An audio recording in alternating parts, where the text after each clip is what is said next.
లేఅవుట్కి HMD లేఅవుట్కైనా DTCP లేఅవుట్కైనా LP numbers ఉంటాయి, తర్వాత RERA number ఉంటుంది. అవును. వీటి వల్ల కస్టమర్కి ఎలాంటి లాభాలు ఉంటాయి, మోసపోకుండా ఉండాలంటే ఎలా చెక్ చేసుకోవాలి? ఇప్పుడు మీ ఎగ్జాంపుల్ మీ కంపెనీ ఉంది, ఏదో ఒక ఎల్పి నెంబర్ ఇచ్చేస్తారు, అది కరెక్ట్గా తెలుసుకోవడం ఎలా? దీనికైనా వెబ్సైట్స్ ఉంటాయా, లేకపోతే గవర్నమెంట్ ఆఫీస్కి వెళ్ళాలా, ఎలా తెలుసుకోవాలి దీని గురించి? చెప్తానండి, క్లియర్గా చెప్తాను మీకు.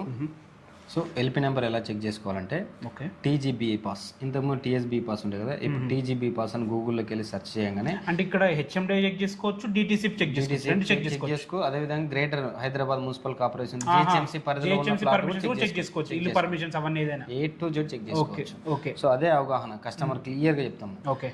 సో ఈ వెబ్సైట్ ఓపెన్ చేసిన తర్వాత మీ క్రెడెన్షియల్స్ ఉన్నాయి కదా, ఆ అప్లికెంట్ క్రెడెన్షియల్స్ లాగిన్ చేసుకోవాలి. లేదు మీకు క్రియేట్ కూడా చేసుకోవచ్చు. ఓకే, క్రియేట్ చేసుకొని చేసుకోవచ్చు. సో ఆ పేజ్ ఓపెన్ అయిన తర్వాత మీ క్రెడెన్షియల్స్ ఇక్కడ ఎంటర్ చేస్తే ఈ పేజ్ ఓపెన్ అవుతుంది. ఈ పేజ్లో ఏంటంటే మీకు స్టేటస్ వైజ్ దానికి ఎన్ఓసి వచ్చిందా, ఎన్ఓసి అంటే ఫైనల్ అప్లోడ్ వచ్చిన తర్వాత ఎన్ఓసి వస్తుంది. అది అపార్ట్మెంట్ కానీ ఇండివిజువల్ హౌస్ కానీ అదేవిధంగా వెంచర్ కానీ సరే ఎన్ఓసి వస్తుంది. నెక్స్ట్ ఏముండదు, అన్ని క్లియర్ గా ఇస్తానంటే ఎట్లా అంటే ఫైనల్ అప్లోడ్ వచ్చిన తర్వాత ఎన్ఓసి వస్తుంది. ఇందులో ఫ్రాడ్ అయ్యే అవకాశం లేదన్నా? ఇందులో ఆన్లైన్ కదా, క్లియర్ గా అవకాశం లేదు.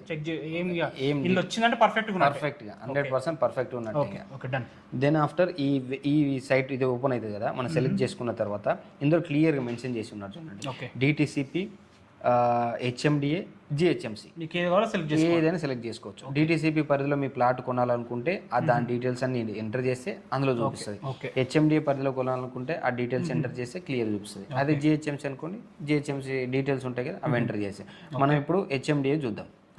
హెచ్ఎండిఏలో చూడంగానే ఈ పేజ్ ఓపెన్ అవుతుంది. ఈ పేజ్ ఓపెన్ చూడండి, హెచ్ఎండిఏలో LP number TS 0001777/2022 exactly LP number వేస్తారు కదా, ఆ ఎల్పి నెంబర్ ఇది. సో ఈ ఎల్పి నెంబర్ ఏంటి, ఇది చూడండి ఏ టైంలో ఎక్కడికి ఇచ్చారు.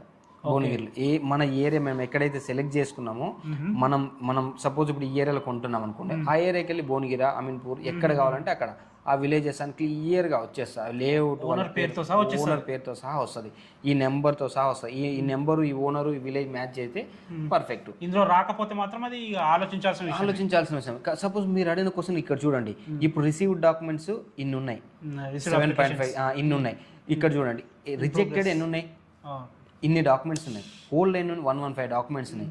సో ఇలా రిజెక్ట్ అయ్యి కూడా ఉండొచ్చు, వాళ్ళు హోల్డ్లో కూడా పెట్టి ఉండొచ్చు ఆ డాక్యుమెంట్, ఎందుకంటే నిబంధనలకు అనుగుణంగా చేయకపోయి ఉండొచ్చు.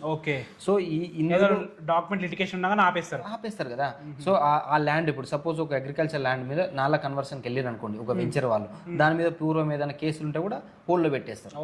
సో అలాంటివి ఉన్నా కూడా కస్టమర్కి చాలా ఫేవర్ అనేది, చాలా తెలియని వాళ్ళకి చాలా బాగుంది. మీరు ఇంట్లో కూర్చొని మీ దగ్గర డాక్యుమెంట్ అన్ని క్లియర్ గా చెక్ చేసుకోవచ్చు. ఏ లాయర్ దగ్గర కూడా వెళ్ళాల్సిన అవసరం లేదు. ఎల్పి నెంబర్ ఉంటే, హెచ్ఎండి ఉంటే 100% చెక్ చేసుకోవచ్చు. డిటిసిపి అయినా సరే ఎల్పి నెంబర్ ఉంటే పర్ఫెక్ట్ ఇంట్లో కూర్చొని ఓపికగా ఒక గంటలు అన్ని చెక్ చేసుకోవచ్చు. రెరా ఉంటే బోనస్, బోనస్.